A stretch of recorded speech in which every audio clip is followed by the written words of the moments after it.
마가복음 15장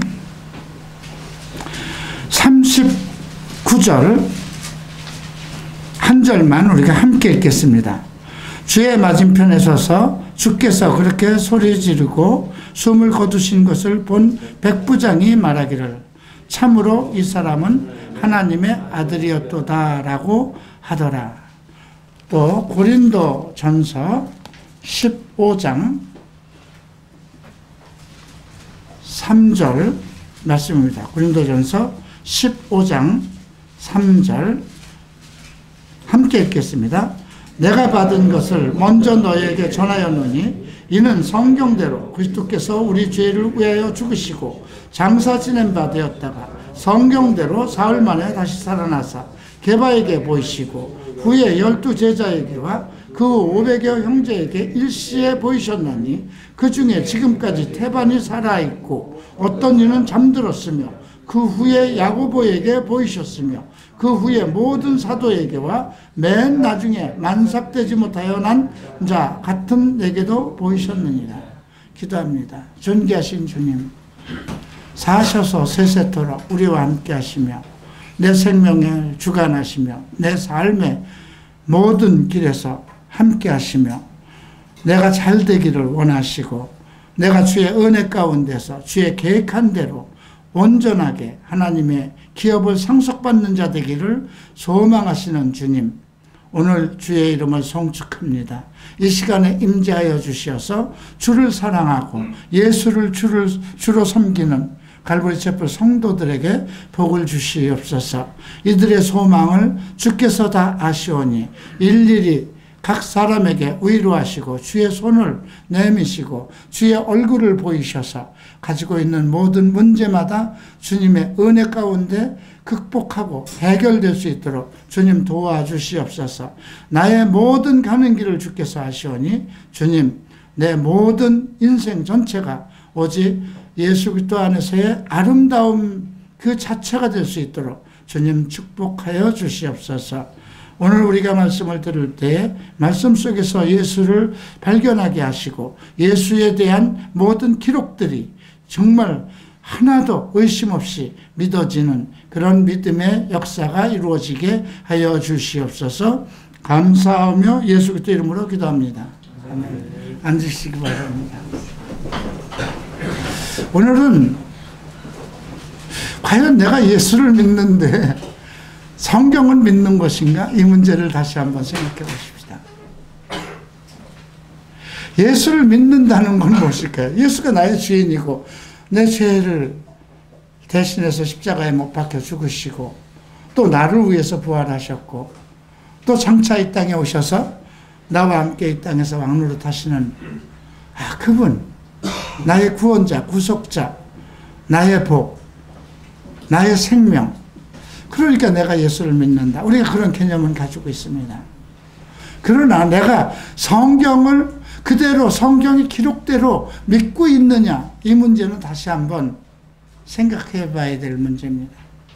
만약에 여러분들이 예수를 믿으면서도 이 성경에 대해서 의심을 가지고 있다면 그거는 예수 그리스도를 온전히 믿지 못하는 것입니다. 이 성경 둘 중에 하나요. 예수를 부인하는가, 이 성경 기록이 잘못됐던가, 그런 의심이 있기 때문에 우리가 그 성경에 대해서 의심을 갖는 것이죠. 자, 내가 만약에 자서전을 썼습니다. 근데 그 자서전이 좀 내용이 뭔가 나를 위장하고 잘못 표현을 해서 쓴 거라면 그건 자서전이 아니잖아요. 그죠? 근데 그 나와 함께 살아온 가족들이 그 내용을 보면서 와, 이 부분은 거짓말이네? 이렇게 한 부분이라도 있으면 그거는 자서전이 될 수 없죠. 그죠? 다른 사람은 쏘을 수가 있어요. 그러나 그 내용을, 나의 모든 내용을 아는 가족이 봤을 때 그것이 인정할 수 없는 것이라면 그 자서전은 더 이상 자서전이 될 수 없죠. 그렇기 때문에 우리가 성경을 내가 믿느냐 안 믿느냐, 이 문제는 예수를 믿을 때 결정을 해야 돼요. 내가 예수를 믿을 때 이 성경은 오직 예수 그리스도에 대해서 기록하신 것이기 때문에 내가 하나님을 믿는 그 순간부터 이 성경 말씀은 하나님의 말씀이고 그리스도에 대한 복음의 말씀이다. 그런 확신을 가지고 성경에 기록된 것은 1.1획도 틀림없는 하나님의 말씀이고 그 모든 예언은 그대로 성취될 것이고 그리고 이 말씀대로 될 것을 나는 믿는다. 그런 믿음을 여러분들이 가져야 돼요.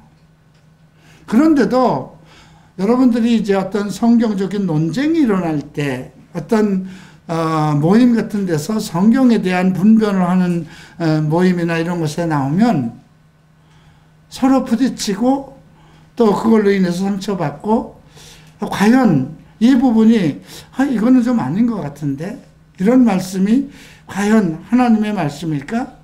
이게 2000년 전에 기록된 이 성경을 그대로 지금 현실로 받아들여야 될 것인가?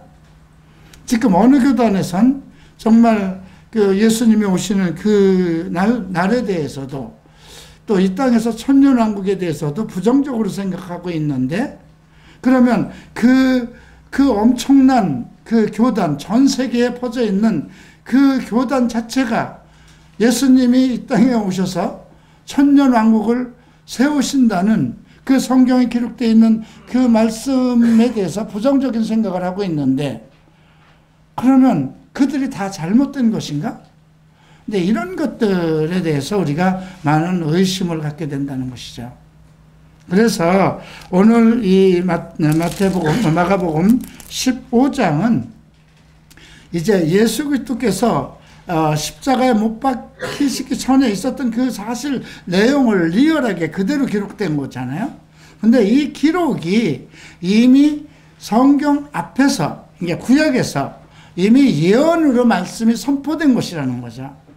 예. 그래서 우리가 성경 구약에 있는 모든 특별히 시편이라든가 이사야서라든가 예언서를 통해서 언급된 내용들이 지금 그 성경의 역사 속에서 이제 앞으로 아직 성취되지 않은 것도 너무 많이 있어요.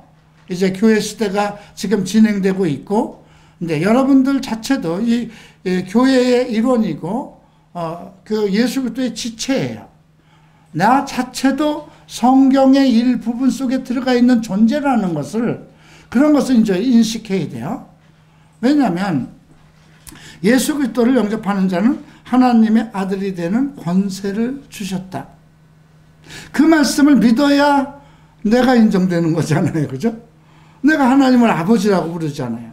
예수 그리스도를 보지도 않고 아버지라고 부른다고요. 내가 예수를 영접하는 그 순간에 성령께서, 하나님께서 성령으로 나를 인치셔서 양자의 영을 내게 부어주셨어요. 그래서 하나님 아버지를 보지도 않고 아버지라고 의심 없이 내가 하나님 아버지를 찾습니다. 네, 그런 말씀들, 그죠? 이미 기록되어 있어요. 예, 로마서 8장에 기록되어 있는 말씀이고요. 예, 내가 믿는 하나님, 내가 예수 그리스도를 영접했을 때 이미 하나님께서 내게 하나님의 아들이 되는 권세를 줬다. 요한복음 1장 12절에 기록되어 있고요. 예, 또 우리가 그 에베소서 1장을 보면 창세전에 우리를 그리스도 안에서 택하셔서 예, 하나님의 아들이 되게 하셨다는 거죠. 창세전에, 이 세상에 창조하기도 전에. 그러니까 거기에 우리를 택했다는 것에 나도 포함되어 있는 것이기 때문에 예수 그리스도를 머리로 하고 우리가 이 교회의 한 지체된 나 자신도 이 성경에 기록되어 있는 것이라고 그렇게 믿어야 되는 거거든요. 자, 그러면 내가 예수 그리스도를 믿을 때 하나님의 아들과 공동 상속자가 되기로 그렇게 기록을 또 하셨어요. 그죠? 로마서 8장 17절에 예, 자녀면 상속자라. 자녀가 하나님 아버지의 상속을 받는 거잖아요. 그런데 그 모든 것은 누구에게 줬냐면 예수 그리스도에게 줬어요.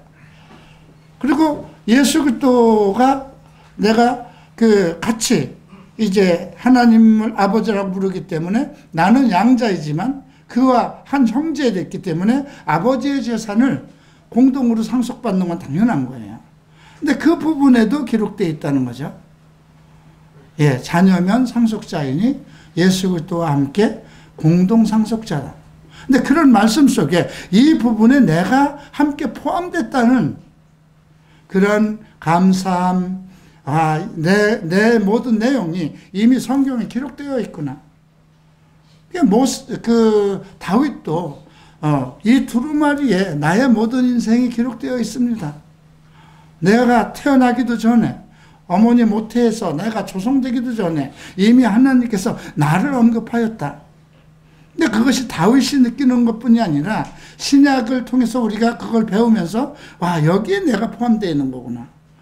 내가 예수를 믿기 전부터 하나님은 나를 계획했고, 내가 예수를 믿을 때 하나님의 자녀로 삼아주셨고, 의인으로 삼아주셨고, 천국 문을 다 열어놓으셨고, 천국까지 장차 이 땅에 오셔서 하나님의 나라를 상속받을 수 있고, 그리스도가 이 땅에 오셔서 왕노릇할 때 내가 함께 그와 왕노릇할 수 있는 그런 모든 것이 성경에 기록되어 있구나. 그렇게 생각을 한다면 성경에 대해서 관심을 갖게 되고 흥미로운 것이에요. 그렇죠? 구약에서는 그걸 찾을 수가 없어요. 나에 관한 것을 찾기가 쉽지 않아요. 구약에서는. 근데 신약에서는 이미 내가 하나님의 자녀가 되었다는 것을 성경에 기록되어 있기 때문에 나라는 존재가 성경의 한 지체라는 것을 내가 이해할 수가 있다는 것이에요. 자, 그래서 오늘 마가복음 15장에서 이 예수 그리스도께서 십자가에 못 박힌 그 내용들, 근데 세상 사람들은 그것을 믿지 않아요. 어떻게 그렇게 십자가에 못 박혀 죽은 사람이 다시 살아날 수 있느냐. 또 여기 그대로 된 예수님께서 십자가상에서 7번의 어떤 그 말씀을 하셨는데 그것이 전부 구약에서 하신 말씀이다. 이런 것들에 대해서 인정을 하지 않죠. 자, 그래서 오늘 이 15장을 통해서 어떤 부분들이 구약에서 있었던 말씀, 미리 하신 말씀으로 성취되었는가 이런 것을 살펴보는 겁니다. 그래서 바울도 성경대로 그리스도께서 우리 죄를 위하여 죽으셨다고 그랬고 성경대로 사흘 만에 살아났다는 거죠. 그러니까 그 당시 성경대로라는 건 구약뿐이잖아요. 그죠? 구약의 모든 말씀이 그대로 성취되었다는 것입니다. 그래서 우리가 지금 신약에 살고 있는 우리는 성경에 기록되어 있는 구약은 이미 계속 성취되었고 또 성취되어 나갈 것이지만 특별히 이 신약에서 언급되어 있는 모든 것은 내가 그 말씀을 그대로 받아들이고 믿을 때에 그대로 성취된다는 것입니다. 자, 술 취하지 말라. 성령의 그 충만함을 받아라. 내가 그 말씀에 대해서 믿고 내가 이 말씀대로 실천하면 그 말씀이 내게 그대로 성취될 것이다. 믿는 사람들. 그러면 그대로 되는 것이죠. 술 취하지 마라. 이것은 방탕한 것이니. 그래서 그 말씀을 보고 내가 술을 다시 먹지 말아야 되겠다. 음행하지 마라. 그러면 음행하지 말고 무엇을 해라. 성령 충만을 받아라. 내가 그것을 안 하고 이 말씀대로 했다고 했을 때 그 말씀이 나에게 성취된 거잖아요. 그 말씀의 성취와 함께 오는 여러 가지 하나님의 은혜와 축복 이런 것들이 우리 생활 속에서 그대로 이제 하나님의 나라를 기업으로 받은 하나님의 자녀로서의 은혜요 복이라는 것 이런 것을 알 수 있습니다. 1절을 보겠습니다. 아침이 되자 곧 선임제사장들 대제사장들이죠. 장로들과 서기관들과 공회에 더불어 의회를 열고 70인의 이제 공회가 있었습니다. 그래서 그 이스라엘 민족의 정치 구조이기도 하고 종교 구조이기도 합니다. 이스라엘 민족에 관한 모든 것은 공회에서 결정을 하는데 거기에 총 리더들이 이제 대제사장 또 장로 서기관들이죠. 의회를 열고 예수를 결박하여 끌고 빌라도에게 넘겨주죠. 빌라도는 그 당시 총독이었습니다. 그러니까 우리가 조금 헷갈리는 것은 그러면 그 헤롯 대왕이나 이런 분봉왕들 이제 헤롯 대왕이 자기 아들들에게 이제 큰 지역을 나누어서 지금으로 얘기하면 지방자치제예요. 그러니까 뭐 서울특별시, 뭐 경기도 뭐 이렇게 나누어서 자기 아들들에게 나누어 줬는데 그런 그 분봉왕들, 그러니까 각 지역 담당 그 왕들은 누구고 빌라도는 누군가 좀 의아심을 갖게 돼 있죠. 그러니까 분봉왕들은 실질적으로 그 유대인들 그 지역을 실질적으로 재정이라든가 경제적인 문제라든가 치안 그 모든 것을 실질적으로 이렇게 다스리는 겁니다. 그러니까 우리가 서울시장이 서울을 관리해서 다스리는 것처럼 그렇게 생각하시면 돼요. 그런데 총독은 뭐냐면 이제 이스라엘은 로마에서 봤을 때 조금 특별한 민족이에요.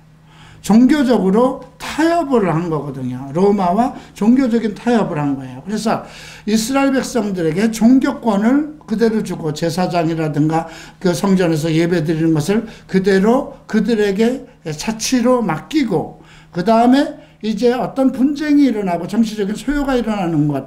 그래서 그것을 치리하기 위해서 이제 로마 황제가 직접 이제 총독을 이스라엘에 파송해서 이스라엘 전체에 대한 치안을 이제 다스리는 그 사람이 이제 빌라도였습니다. 이제 빌라도가 어떤 결정권을 가지고 있기 때문에 이제 빌라도가 예수님께 묻습니다. 내가 유대인의 왕이냐? 그랬더니 주께서 그에게 말씀하시기를 그렇도다. 요한복음을 보면 내가 그렇게 말하지 않았느냐 이렇게 기록이 되어 있어요. 또 선임 제사장들이 여러 가지 일을 들어 주를 고소하나 주께서는 아무 말씀도 하시지 않았다. 자, 한번 이사야서 53장을 보십시다. 아무 말씀을 하시지 않았다는 그 내용을 우리가 이사야서 53장 53장 7절을 보면 그가 억압을 당하고 고난을 당하여 또 그의 입을 열지 아니하였으니 그가 어린 양처럼 도살장으로 끌려가며 또 털 깎는 자들 앞에 양이 말 없듯이 자기의 입을 열지 아니하였도다. 이미 이사야 선지자로 예수 그리스도께서 이 땅에 어린 양으로 오신 예수 그리스도께서 정말 고난을 당하고 핍박을 받고 또 도살장으로 끌려가는 그 상황 속에서도 아무 말씀하지 않을 것을 이미 예언하셨다는 것입니다. 성경이 이미 예언했다는 것이죠. 자, 그러자 빌라도가 주께 다시 물어 말하기를 너는 아무것도 대답하지 아니하느냐? 그들이 얼마나 많은 일로 너에 대해서 증거했는지 보라고 하더라. 그러나 예수께서 여전히 아무 대답도 아니하시므로 빌라도가 이상히 여기더라. 근데 이 말씀을 듣고 사람들이 이제 좀 트집을 잡는 사람들이 예수는 구약을 다 읽고 공부한 사람이다. 그래서 자기가 메시아인 것을 증거해야 되기 때문에 이 말씀을 지키려고 일부러 말을 하지 않았다. 이렇게 얘기하는 좀 이상한 신학자들도 있다고 합니다. 근데 구약에 기록되어 있는 말씀을 다 그 순간순간 외워뒀다가 이 말씀이 아직 이루어지지 않았으니까 내가 이루기 위해서 말하지 말아야지. 지금 곧 십자가에 못 박혀 죽을 그 순간에 그것을 생각하는 사람들이 있을까요? 그러니까 참 성경을 가지고 트집을 잡는 사람들이 참 얼마나 어리석인지를 알 수가 있죠. 자, 이제 그 명절에는 그가 백성들이 요구하는 대로 죄수 한 명을 놓아주는데 이제 6월절이었죠. 6월절 명절 때는 이제 죄수 중에 하나를 놓아주는 그런 관례가 있었는가 봅니다. 그때에 반란을 일으킨 사람들과 함께 붙잡힌 바라바 강도였죠. 라는 사람이 있는데 그는 반란 때 살인한 자. 무리가 크게 소리질러 빌라도에게 요구하기를 시작하기를 그가 늘 하던 대로 자기들에게 해달라. 매년 한 사람을 놓아줬으니까 그렇게 해달라고 빌라도에게 얘기를 하는 겁니다. 그래서 빌라도가 묻습니다. 내가 너희에게 유대인의 왕을 놓아주기를 원하느냐? 이스라엘 백성들은 그 어떤 상황 속에서도 메시아에 대한 사상을 가지고 있었어요. 메시아가 오면 우리 그 이스라엘 백성들을 모든 압박과 고통에서 풀어서 정말 하나님의 나라를 메시아를 통해서 통치하고 특별한 이스라엘 백성들에게 그 축복하시는 그 내용을 믿고 있었어요. 그래서 메시아를 기다리고 있었어요.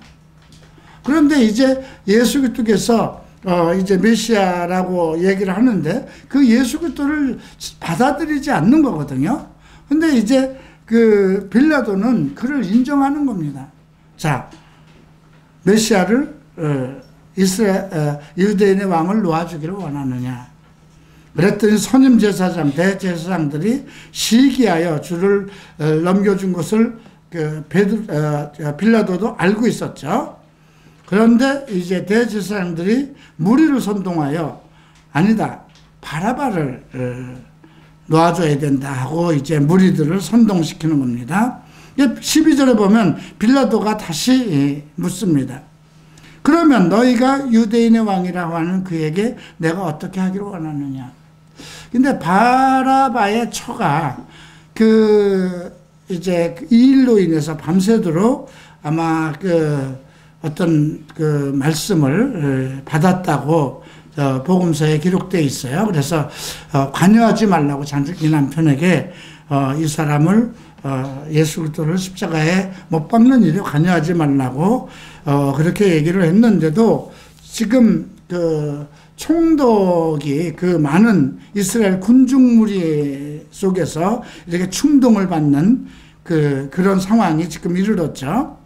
근데 무리들이 다시 소리질러서 십자가에 못 박아라. 너의 왕, 유대인의 왕을 내가 어떻게 하려 했을 때 못 박으라는. 어떻게 이런 것이 나왔을까요? 사람들 마음속에 자기들이 바라는 메시아를 고대하고 있으면서 수천 년 동안 그 믿음의 자녀요, 아브라함으로 택한 백성이라는 그 자부심을 가지고 있고 온통 그 역사 속에서 고난을 겪은 민족이잖아요. 시리아에게 고난을 당하고 바벨론의 포로가 되고 메대와 바사, 그 다음에 또 그 헬라 시대까지 계속 이스라엘 민족은 유구한 그 역사 속에서 외세의 핍박을 계속 받아왔던 민족이에요. 그래서 그 민족들이 다 전 세계로 흩어져 있는 그런 상황 속에서도 그들이 기다리고 있는 분은 메시아였거든요. 예수께서 메시아가 오면 그러니까 메시아가 예수가 메시아가 아니라는 그런 생각을 가지고 있는 거예요. 근데 만약에 성경의 구약에 그런 생각을 해봅니다. 다음에 그 메시아로 오실 분은 나사렛 예수다 하고 예수라는 이름이 딱 기록되어 있었으면 좋았을 텐데 그들이 생각하는 메시아상은 예수가 아니었다는 거죠. 목수의 아들도 아니었고 그렇게 그 동정녀 마리아라고 얘기하는 그러한 좀 불륜의 루머를 가지고 있는 그 어머니 밑에서 태어난 그런 사람이 메시아가 된다는 그런 생각은 생각하지도 못하고 있었던 그런 민족입니다. 그래서 이제 빌라도가 그를 놓아주려고 애를 써도 군중들이 계속해서 이제 예수를 못 박으라고 소리를 지르죠. 이제 빌라도가 이렇게까지 이야기를 합니다. 14절 보죠. 그들에게 말하기를 그가 무슨 악한 일을 행하였느냐고 하니 그들이 그를 못 박으소서. 사람이 어떤 완고함에 이르려면요 자기의 상황을 바꾸지 않습니다. 우리가 한 16장을 한번 보겠습니다.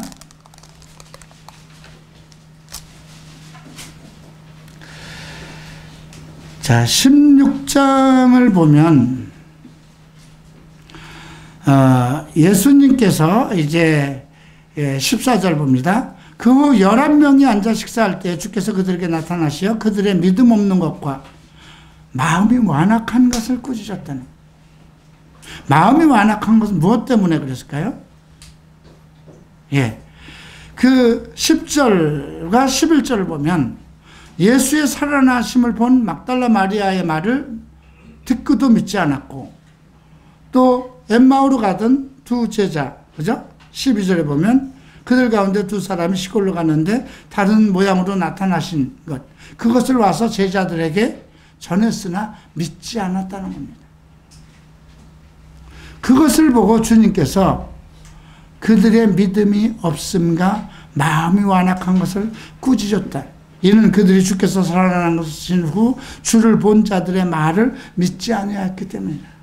같은 제자 속에서 생활을 했고, 그죠? 막달라 마리아가 어떻게 하나님 앞에 돌아오고 예수께서 그를 얼마나 사랑하신지 함께 믿음 생활 속에서 예수와 함께 생활하면서 다 알던 그 믿음의 증인들이 얘기하는 것도 받아들이지 않았다는 거예요. 이 얘기를 완악하다고 그랬어요. 사람이 한번 무엇을 믿지 않기로 작정을 한다면 그 사람이 어떤 일을 해도 우리말에 콩으로 매주를 써도 믿지 않는다. 왜? 믿지 않기로 작정했기 때문에 그래요. 만약에 그 막달라 마리아가 얘기를 하지 않고 베드로가 했다면, 야고보나 요한이 만났다고 그러면 어떨까요? 좀 달랐을 거예요. 그죠? 12제자 중에 수장들이었으니까. 근데 12귀신, 7귀신 들렸다가 예수님으로 인해서 그 귀신이 쫓겨나서 예수님을 따르던 한 여인이거든요. 예, 그리고 두 제자는 제자들을 떠나서 이미 자기들이 이제 예수의 시대 끝났다, 우리가 정말 헛고생했다 하고 고향으로 내려가려고 했던 사람들이거든요. 지금도 마찬가지예요. 농촌에 있는 어느 정말 조그만 교회 목사가 내가 예수를 어젯밤에 만났습니다.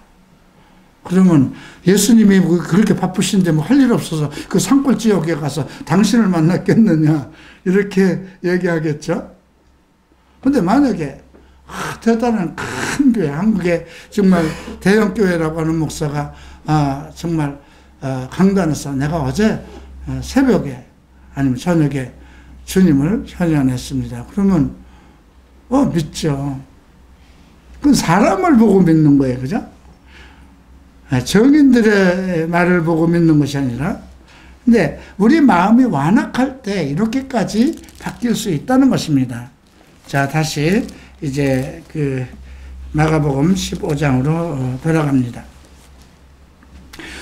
그렇게 수천 년 동안 메시아 오기를 고대하고, 메시아가 오면 우리 민족이 이제 정말 하나님의 통치한 메시아의 통치 속에서 정말 다른 나라들을 다 이렇게 통치할 수 있는 그런 위대한 이스라엘로 이제 재탄생할 수 있을 것이라는 그런 소망을 가진 민족임에도 불구하고, 자, 너희들의 왕, 유대인의 왕 예수를 어떻게 하랴 했을 때 못 박으라고 이렇게 외칩니다. 그래서 할 수 없이 군중을, 15절 보면 빌라도가 그 군중들을 만족시키려고 바라바를 그들에게 놓아주고 예수를 채찍질한 후에 그를 십자가에 못 박으라고 넘겨줍니다. 자, 이사야서 53장 5절을 봅니다.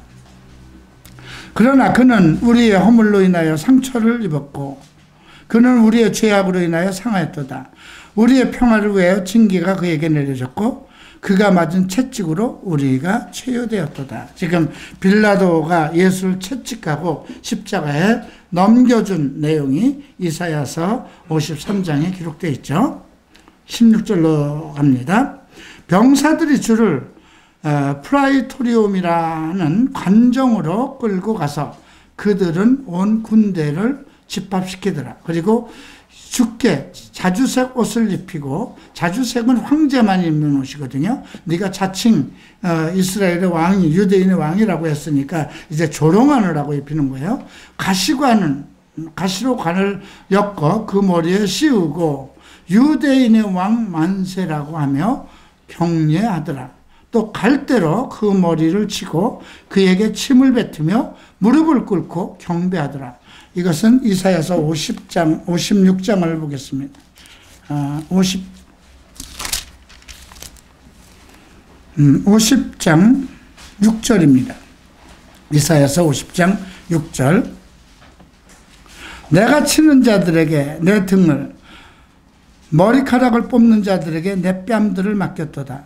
내가 치욕과 침뱉음으로 내 얼굴을 숨기지 아니하였도다. 이사야 선지자를 통해서 이미 그 머리를 치고 침뱉으며 이러한 조롱받는 그 내용이 이미 예언이 되어 있고요. 자, 그들이 주를 조롱한 후에 자주색 옷을 벗기고 다시 그의 옷을 입혀 십자가에 못 박으라고 끌고 나오더라. 그때에 시골에서 온 알렉산더와 루포의 아버지 쿠레네인 시몬이 그곳을 지나가사 그들은 그에게 강제로 주의 십자가를 지고 가게 하였더라. 자, 이분은 졸지에 거기 올라와서 그 예수 그리스도가 십자가를 지고 이제 골고다로 가는 그것을 구경으로 나왔다가 졸지에 이제 그 십자가를 지게 된 것이거든요. 그런데 이 사람조차도 성경이 기록이 되었다는 것입니다. 자, 우리가 사도행전 13장을 볼까요?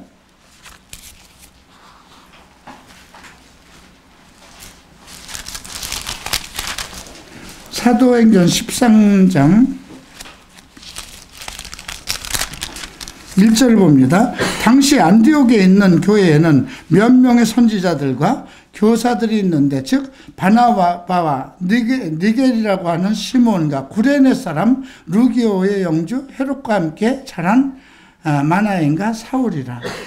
지금 여기에 이미 그 예수 그리스도의 십자가를 진 성경에 기록되어 있는 이 구레네 사람에 대해서 그 내용이 기록되어 있고요. 나중에 이제 로마서에서도 또 바울이 또 기록을 하였습니다. 자, 이제 15장, 마가복음 15장 22절 보죠. 그리하여 그들이 골고다, 이것이 갈보리입니다. 우리 갈보리 책불 했을 때 갈보리라는 것이 골고다라는 뜻이에요. 해골이라는 뜻입니다. 우리말로 번역하면. 자, 그것을 해석하면 해골의 곳이더라. 또 그들은 몰약을 탄 포도주를 주께 마셔 주어 마시게 하였으나 주께서 마시지 않았더라. 자, 이 부분을 또 한번 보십시다. 시편 22편이죠.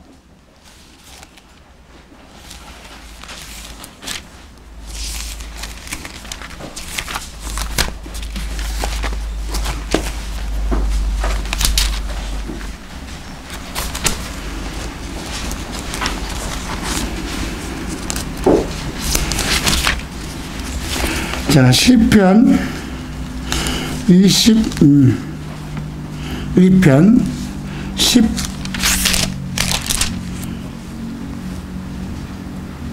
18절을 봅니다.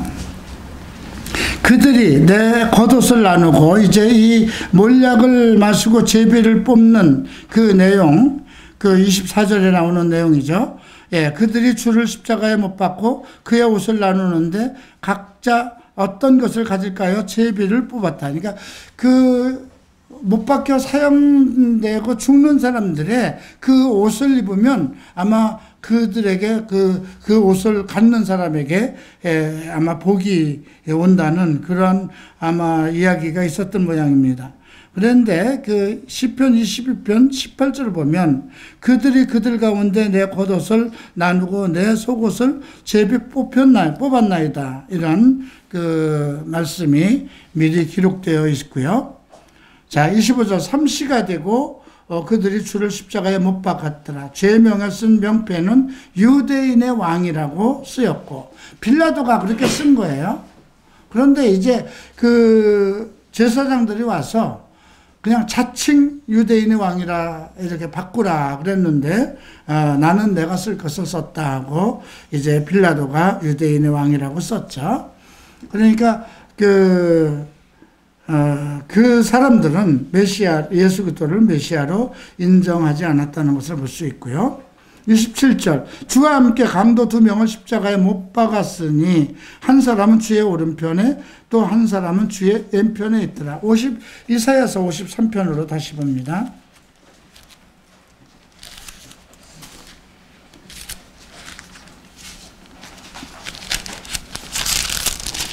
자, 53편 12절을 보죠.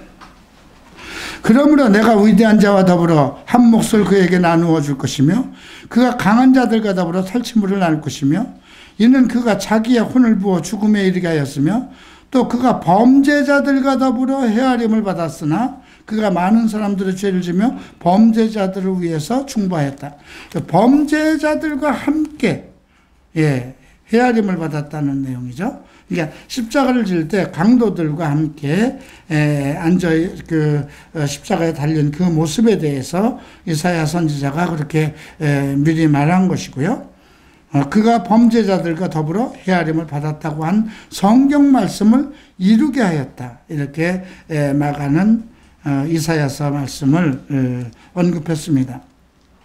자, 그때 지나가던 자들이 자기들의 머리를 흔들며 주를 모독하며 말하기를 아하 성전을 헐고 3일 만에 짓는 자여 내 자신을 구하여 십자가에서 내려오라 하니라. 선임 제사장들도 서기관들과 더불어 이와 같이 그들 가운데 조롱하며 말하기를 그가 남은 구원하면서 자기는 구원할 수 없도다. 또 이스라엘 왕 그리스도여 십자가에서 지금 내려와 보라. 그러면 우리가 보고 믿으리라 하더라. 그리고 주와 함께 십자가에 못 박힌 자들도 주께 욕하더라. 자, 이 말씀을 시편 22편을 봅니다. 22편 7절 8절을 보면 나를 보는 자는 다 조롱하여 비웃나니 그들이 입술을 내밀며 머리를 흔들며 말하기를 그가 주께서 자기를 구하실 줄 신뢰했도다. 주께서 그를 기뻐하시니 그를 구하시게 하라 하니. 이게 다윗이 쓴 거거든요. 그런데 그 상황이 그대로 지금 그 예수님 앞에서 펼쳐진 내용들 우리가 볼 수 있고요. 다음 33절 제6시가 되니 이제 이 육시는 이제 정오를 얘기하는데요. 어둠이 온 땅에 덮여 제9시까지 가더라. 이제 이 말씀은 아모스를 좀 함께 보겠습니다. 구약의 아모스 8장 9절과 10절에 나온 말씀인데요. 주 하나님이 말하노라. 그날에 내가 정오의 해를 지게 하며, 지금 여기 6시가 그 정오입니다. 대낮에 땅을 어둡게 하리라. 또 내가 너희의 명절들을 애통으로, 너희 모든 노래들을 애가로 변하게 하리라. 또 내가 모든 허리들의 굵은 베옷을 가져올 것이요 모든 머리들로 대머리가 되게 하며, 또 내가 독자로 인한 애통으로 그 끝을 쓰라린 날로 만들리라. 그러니까 독자로 인한 고통, 예수 그리스도께서 독자로 오셨죠. 그런데 이 시각까지도 6시에 온 땅이 어둠으로 덮여서 9시까지 된 그 내용이 아모스 선지자를 통해서 이미 예언이 되어 있고요. 자, 33절을 보면 9시에 예수께서 큰 음성으로 소리 지르며 말하기를 엘로이 엘로이 라마 사막다니 하시니, 해석하면 나의 하나님 어찌하여 나를 버리셨나이까 하더라. 자, 이 부분을 가지고 많은 그 이단 그 괴수라고 하는 사람들이, 그러니까 과거에 문선명이도 그렇게 얘기를 했어요. 예수는 실패한 성자다. 하나님께 버림을 받았다. 자기가 얘기하지 않았느냐. 엘리 엘리 라마 사박다니 나의 하나님 어찌하여 나를 버리셨나이까. 이미 자기 입술로 하나님에게 버림을 받았다고 고백을 한 성자다. 그래서 실패한 성자다 이렇게 얘기를 하죠. 그것이 세상 사람들이 얘기를 하는 것이 아니고 예수를 믿고 하나님을 아버지로 부르는 그런 목사들, 그런 성직자들이 얘기를 한다는 것입니다. 왜 그럴까요? 예수가 메시아가 아니어야 자기가 메시아라고 얘기할 수 있으니까. 근데 문선명 씨는 차칭 메시아였지만 늙고 병들어서 죽었죠. 그죠? 예. 그가 만약에 하늘로 올라갔으면 이제 빨리 부활해서, 그죠? 예수 그리스도는 사셔서 다시 부활하셔서 이 땅에 오셔서 50일 동안 사시면서 제자들을 가리키고 장래일을 말씀하셨잖아요. 근데 문선명 씨는 아직도 그냥 잠들어 있는데 그 사람들, 그 추종자들은 아직도 그 문선명이 그 성전에 가서 거기 전에 일본에 있는 우리 그 장청익 전도사가 이단 연구를 했었어요. 근데 일본인 그 통일교 성도들과 같이 이제 자기도 위장을 해서 그 가평인가요? 어디 그 포천인가 어느 지역에 그 문선명 그 교주였던 타운을 지었죠. 거기 성전을 미리 몰래 들어간 거예요. 그래가지고 그 조그만 뭐 스마트폰으로 몰래 카메라로 그걸 찍었어요. 근데 정말 성전 안에 들어가니까 그 로비에 그 옛날 왕관과 왕옷을 입은 문선명이와 그의 부인이 큰 대형 사진이 있고 그 같이 간 일본인들이 거기서 절을 하는 그런 것들이 있고요. 근데 그 문선명 씨가 이제 살아있을 때 그런 거죠. 그리고 그 엄청난 큰 회장에서 이제 문선명 씨가 이제 설교를 하는데 9시간을 한대요. 그리고 그 물을 이렇게 이제 목이 마르고 하니까 이제 물컵에다 물을 이렇게 마시고 막 하고 가글을 하고 후 이렇게 뿜으면 그게 성수라고 그래서 그걸 받으러 그 사람들이 그 옆에 있는 사람들이 몰려들고 근데 그 영상을 제가 받은 일이 있어요. 그거 실제로 그렇더라고요. 야, 어떻게 사람들이 미쳐도 저렇게 미치는가. 근데 어쨌든 문선명 씨는 이단 개수인 거예요. 지금 뭐 죽었으니까 살아나야 되잖아요. 그죠? 그가 메시아면 살아나야 되는 거예요. 그리고 살아나셔서 이 땅에 메시아로 와서 통치를 해야 되는 건데 지금 통일교 자기네 아들들도 지금 통치를 못하고 있죠. 그러면 이 말은 어떻게 해석해야 되느냐. 지금 엘로이 엘로이라며 사막다니 이 말씀을 이제 우리말로 나의 하나님 어찌 나를 버리셨나이까 이렇게 해석을 했지만 이 말이 가지고 있는 뜻은 무엇인가 이제 생각해 봐야 되겠죠. 이것은 하나의 반어법입니다. 하나님, 그러니까 이 말씀 전에 어떤 말씀 하셨어요? 아버지, 이 잔을 내게서 할 수만 있으면 피하게 해주시옵소서. 그것도 이제 시비를 거는 거예요. 정말 십자가 고통, 그 아픔, 고통을 당하기 싫어서 어떻게든지 그걸 피하려고 했었다. 근데 그 말씀도 잘 생각해 봐야 돼요. 이 잔을 내가 할 수만 있으면 피하게 해주십시오. 그러나 나의 뜻대로 하지 말고 아버지의 뜻대로 하여 주시옵소서. 우리가 그 말씀과 이 말씀을 통해서 우리가 발견되어야 되는 것은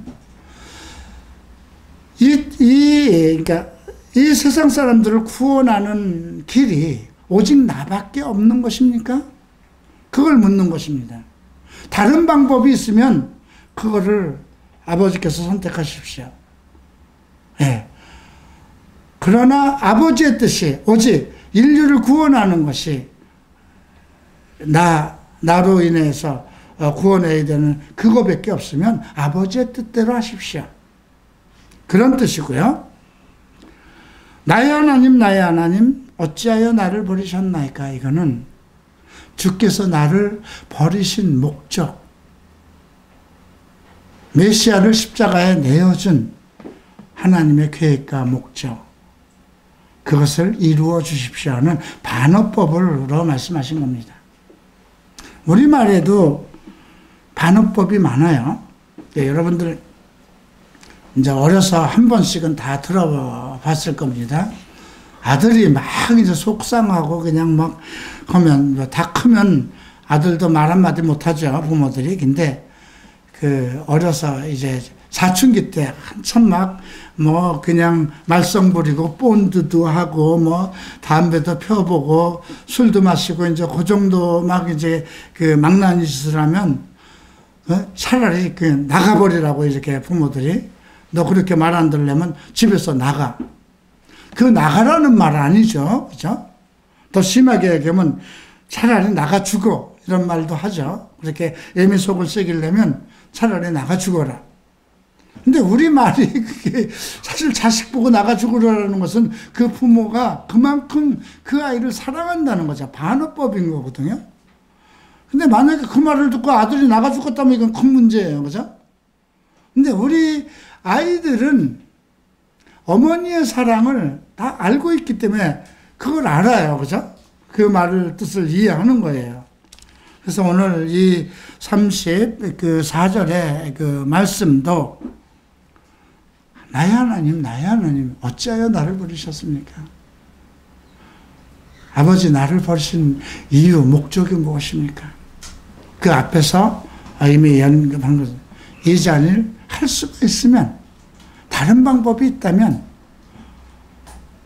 내가 아닌 아들이 아닌 다른 방법으로 인류를 구속하고 구원할 방법이 있다면 그걸 하셔도 좋습니다. 그러나 아버지의 뜻이 오직 나로 인해서 하는 것이면 아버지의 뜻대로 하십시오. 그리고 다시 한번 나의 하나님 어찌하여 나를 버리셨습니까? 나를 버리신 이유가 무엇입니까? 하나님의 계획, 아버지의 뜻을 이루소서 하는 그 가슴 속에 있는 말, 이 말씀이 포함된 것이죠. 자, 곁에 있는 사람들은 저가 엘리야를 부른다 이렇게 얘기를 했고요. 한 사람이 달려가서 식초를 흠뻑 쪄서 갈대에 꿰어서 마시라고 주는데 말하기를 가만두어라, 엘리야가 와서 그를 내려놓는가 보자 하더라. 자, 시편 69편을 봅니다.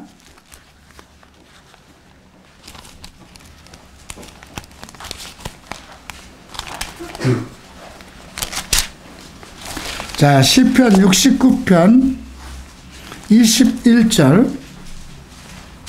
그들이 또 쓸개집으로 나의 음식물로 내게 주었으며 내 갈증에 나로 식초를 마시도록 주었나이다. 이게 다윗이 마셨다는 거 아니에요. 이거 다윗의 시인데 다윗이 마신 것을 얘기한 것이 아니라 다윗이 성령으로 감동을 받아서 쓴 시예요. 메시아가 당할 일들에 대해서 이미 이렇게 예언을 했던 것이죠. 그때 예수께서 큰 음성으로 지르시는 뭐라고 하셨나요? 다 이루었다. 무엇을 다 이루었을까요? 성경을 다 이룬 거거든요. 아버지의 뜻을 다 이루고 예수 그리스도께서 이 땅에 오신 그 목적을 다 이루신 거고, 한마디로 얘기하면 성경을 다 이루신 거예요. 하나님의 계획을 다 이룬 것이죠. 그때 휘장이 위에서 아래로 성전 휘장입니다.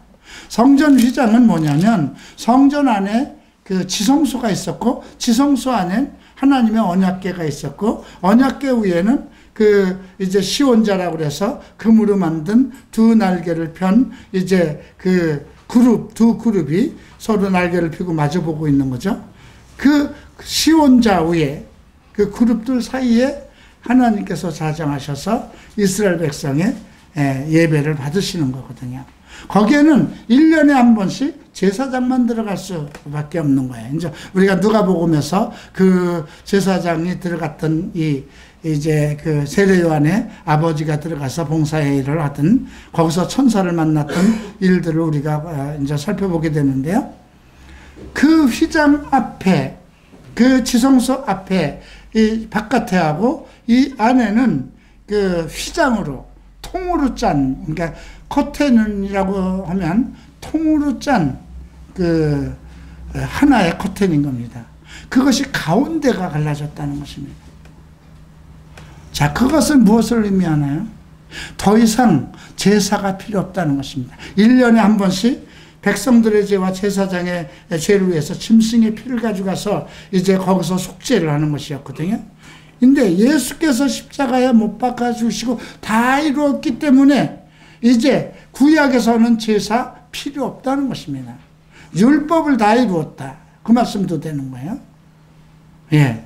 그래서, 우리가, 예수께서 이렇게 떠나가신 내용이 기록되어 있고요. 성전 휘장이 위에서 아래까지 둘로 찢어졌다. 이제는 모든 성도들이 직접 예수 그리스도의 이름으로 하나님께 나아갈 수 있도록, 전에는 제사장을 통해야만 이제 내 죄가 사함을 받았는데, 이제 예수 그리스도께서 다 이루어 놓으셨기 때문에 내가 예수 그리스도의 이름으로 죄 사함을 받고 하나님께 직접 나아갈 수 있는, 예. 그래서 오늘날 우리가 그 성전 안에서 말씀을 가리키는 목사들이나 이런 건 직분이에요. 똑같은 하나님의 성도로서 자기가 하나님의 성령의 어떤 기름 부음을 통해서 성도들을 가리키고 목회를 하라는 하나의 직함을 받은 것이지, 뭐 제사장직이나 어떤 백성들을 대신해서 하나님 앞에 예배 드려주고 기도해주고, 그거 잘못된 거예요. 우리나라에는 고대로부터 이렇게 불교라든가 누가 와서 집에 와서 예배를 드려주고 하는 그런 일이 많았어요. 그러니까 지금도 뭐 신방 같은 걸 해서 주의 종들이 와서 예배를 드려주고, 그러면 우리가 축복을 받는다, 기도를 드려준다, 이런 개념 자체가 잘못된 거예요. 그죠?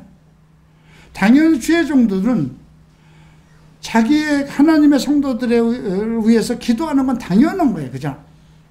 베드로가 그 초대교회에서 그렇게 얘기를 했죠. 모든 업무, 뭐 성찬을 낳는다든가 떡을 뗀다든가 교회 안의 봉사는 성령이 충만한 집사들에게 맡기고, 우리는 말씀 가리키는 일과 기도하는 일에 전념하겠다. 이것은 하나의 직분인 거거든요. 그래서 그 의식을 바꿔야 돼요. 내가 목사님의 기도를 받으면 무엇이 더 좋아질 것이다. 또 목사님이 우리 집에 모시면, 어떤 사람들은 언약궤라는 표현을 해요. 우리 목사님은 말씀을 가지고 있는 언약궤가 돼서 그분을 우리 집에 모시는 것조차가 축복이다. 그건 아주 잘못된 거예요. 그죠? 언약궤는 이 지구상에 없잖아요. 지금 주님 그 존존, 예수 그리스도 그 자체가 언약궤잖아요. 그죠? 태초에 말씀이 계셨고 그 말씀이신 그분이죠. 예, 그러한 종교적인 개념부터 우리 의식 속에서 바꿔야 돼요. 그런 의식 때문에 그리스도와 나 사이에 아직도 휘장이 있는 거예요. 휘장 없어졌잖아요. 직접 예수님, 모든 기도는 누구의 이름으로 하라고 그랬어요? 예수 그리스도의 이름으로 하면 돼요. 하나님 앞에 나와의 사이는 오직 대제사장 되는, 나를 위해서 구속하신 오직 예수 그리스도 한 분만 있는 거예요. 그분 이름으로 가는 거예요. 그러면 우리 종들은 뭐냐? 목사들이나 이런 각 부서에 있는 여러분들이 하나님 앞에 나아가기에 그들에게 필요한 모든 정보나 자료들, 그 믿음을 위해서 그들의 믿음을 바로 세우기 위해서 하나님께서 세우신 사람인 거거든요. 리더인 거예요. 스텝인 거예요.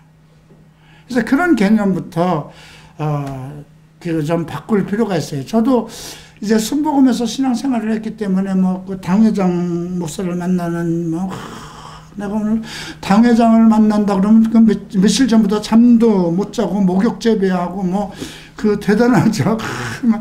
돈도 은행에 가서 아주 그냥 새 돈으로 달라고 그래서 이렇게 그 봉투에다 이렇게 담고, 이제 그런, 그분에게 이렇게 안수를 받는다, 안수기도를 받는다, 이렇게 하면, 특별한 능력이 내게 특별한 능력이 임하긴 뭘 특별한 능력이 임해. 그죠? 그냥 그 돈 가지고 내가 잘 먹었고, 통장에 남았으면 지금까지 잘 쓰지. 그죠? 근데 그렇게 만드는, 구조를 만드는 교회 자체가 좀 안 좋은 거예요. 그죠? 네. 휘장이 갈라짐으로 인해서 우리는 직접 예수님의 이름으로 모든 걸 할 수 있어요. 그죠? 예수 그리스도의 이름으로 기도하고 예수님의 그 이름으로 모든 것을 청할 수 있고, 그 아들이 나의 주인이잖아요. 나의 주인 된다는 것. 예. 자, 그때 백부장이, 사람들은 전부 예수를 부인하는데 참으로 이 사람은 하나님의 아들이었도다. 우리가 복음서를 보면 똑똑한 백부장들이 많이 나와요. 자기 종의 그 병든 것을 고쳐달라고 하고 내가 가겠다 고쳐주겠다니까 이거 감히 그냥 말씀만 하시면 됩니다. 네, 나도 내 밑에도 부하가 있고 내 위에 권위가 있어서 말만 하면 나도 그 말대로 할 수 있습니다. 그 메시아잖아요. 하나님의 아들이잖아요. 말씀만 하시면 내 종이 병이 날 것이다. 말씀만 하시면 그 말씀의 권위대로 될 겁니다. 그렇게 한 백부장이 있었어요. 예수님이 뭐라고 하셨어요? 이스라엘 중에도 이만한 믿음을 본 일이 없다. 과연 우리가 그런 믿음을 가지고 있느냐 이거예요. 성경에 이렇게 기록되어 있으니까 이 말씀대로 될 겁니다는 믿음의 확신이 있느냐 이거예요. 참 내가 만약에 갈보리 채플에서 성경을 배우지 않았다면 어떻게 됐을까? 지금 어떻게 됐을까? 사람을 우상으로 섬기고 그 사람을 통해서 기도받고 그 사람을 통해서 예배드리고 아직 구약이잖아요. 그러면 제사장을 통해서 내 죄를 구하고 아직 한국교회가 이런 시스템 속에 갇혀 있다는 거죠. 우리가 천주교 보세요. 그냥 뭐 이상한 옷 입고 하얀 옷 입고 붉은 띠미 있고 뭐 향 나는 거 이렇게 줄줄 흔들고 이렇게 뭐 물 뿌리고 무슨 도사도 아니고 그런 제도권 밑에서 그냥 뭐 그 사람이 무슨 신이 하강한 것처럼 막 이렇게 절하고 머리에 하얀 수건 쓰고 그런 종교적인 의식. 근데 예수님이 그거 미리 말씀하셨어요. 바리새인들과 헤롯의 누룩을 조심하라고 그랬어요. 그죠? 그런 생활, 그 종교적인 어떤 습관들, 의식들. 예. 제가 오늘 이제 그 청바지에다가 오늘은 허리띠를 안 메고 왔어요. 허리띠를 매면은 조금 더 불편한 점이 있어요. 근데 한번 그 젊은 애들이 허리띠를 안 메고 오는 것이 이렇게 내가 볼 때 보기 조금 좀 좋은데 하고 허리띠를 오늘 안 메고 왔더니 이거 안 되겠더라고요.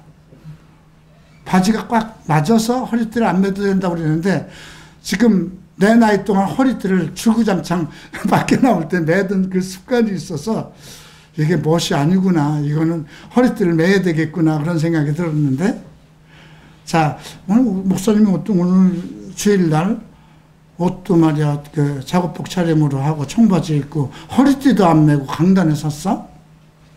지금까지 우리 교회에 오는 사람들은 그런 생각을 안 가져요. 그죠? 뭐 그렇게 해왔으니까.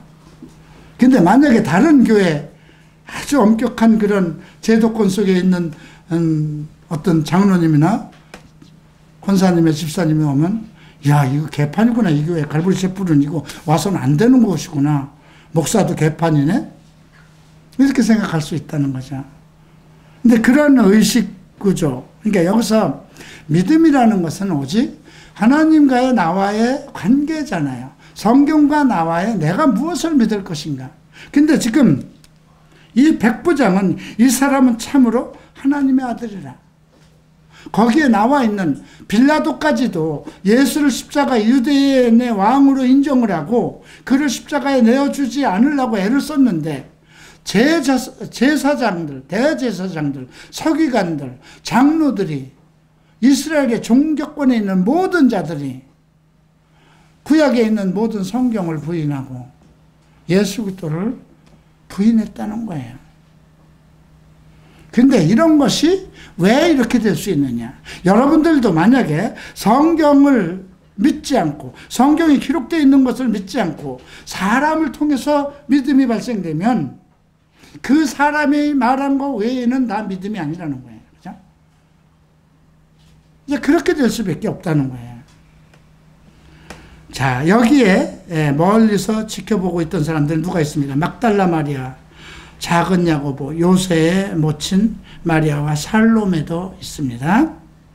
주께서 갈릴리 계실 때에 따라와서 섬겼던 사람들, 예루살렘에서 온 다른 여인들도 있는데 남자들은 기록이 안 됐어요.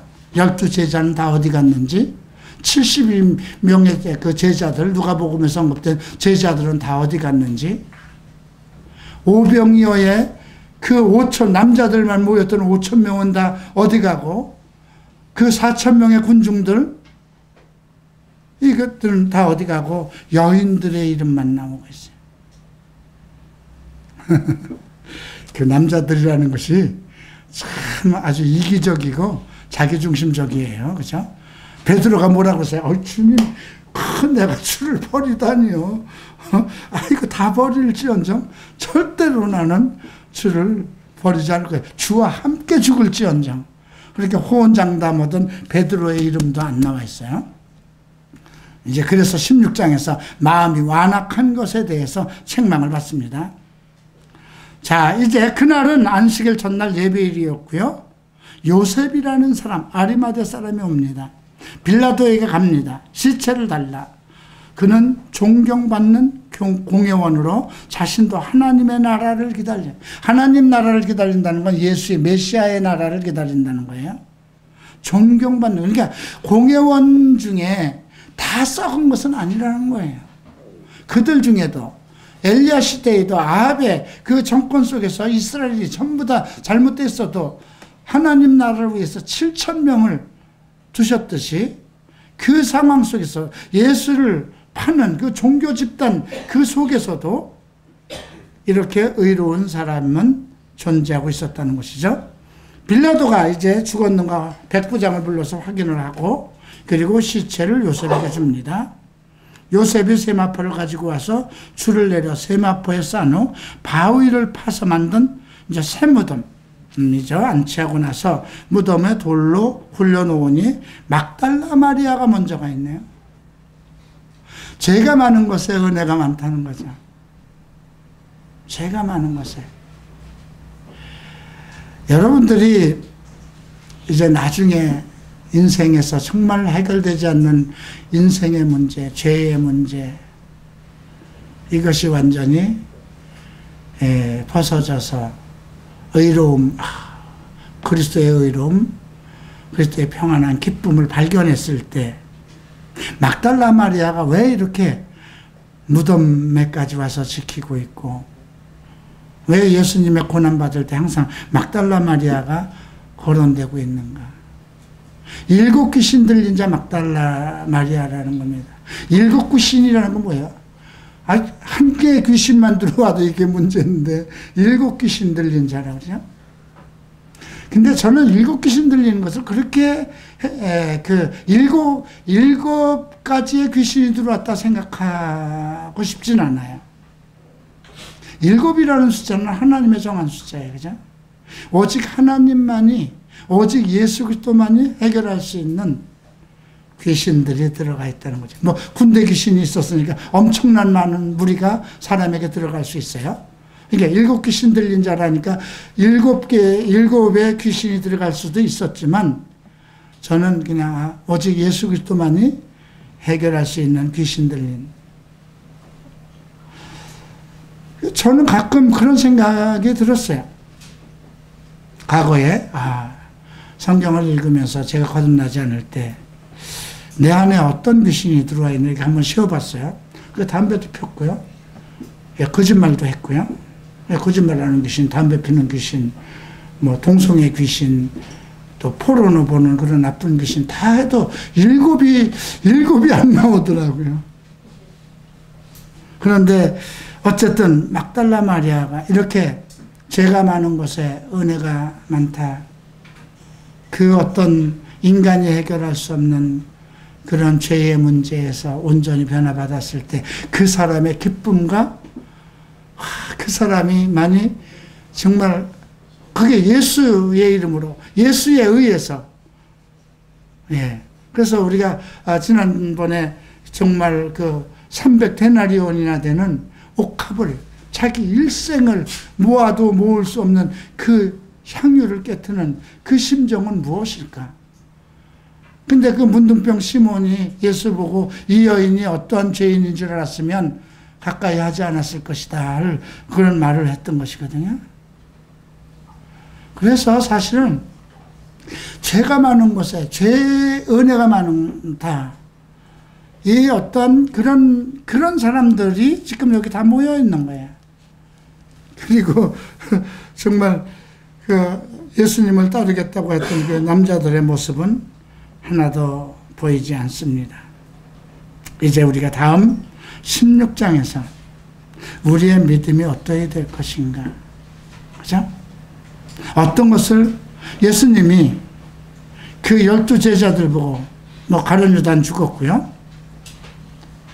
믿음이 없음과 예수께서 다시 살아나신 것을 믿지 못하는 제자들,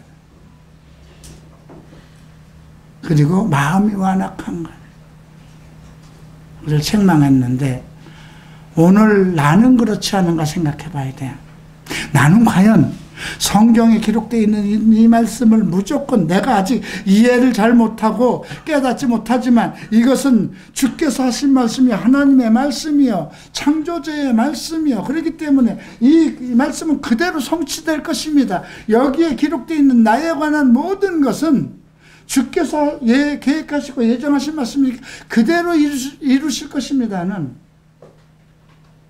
그런 애절한 믿음, 정말 감격하는 믿음, 감동된 믿음, 그렇게 가져야 된다는 거예요. 나는 성경을 믿습니다. 성경대로 될 것입니다. 나도 성경에 포함되어 있으니까 그 성경대로 나도 이룰 것입니다.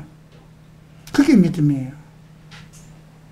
그래서 나의 믿음 없는 것을 도와주셔서, 나의 믿음 없는 것, 내가 온전히 성경대로 실행하지 못하는 것을 도와달라고 하는 거죠. 그죠?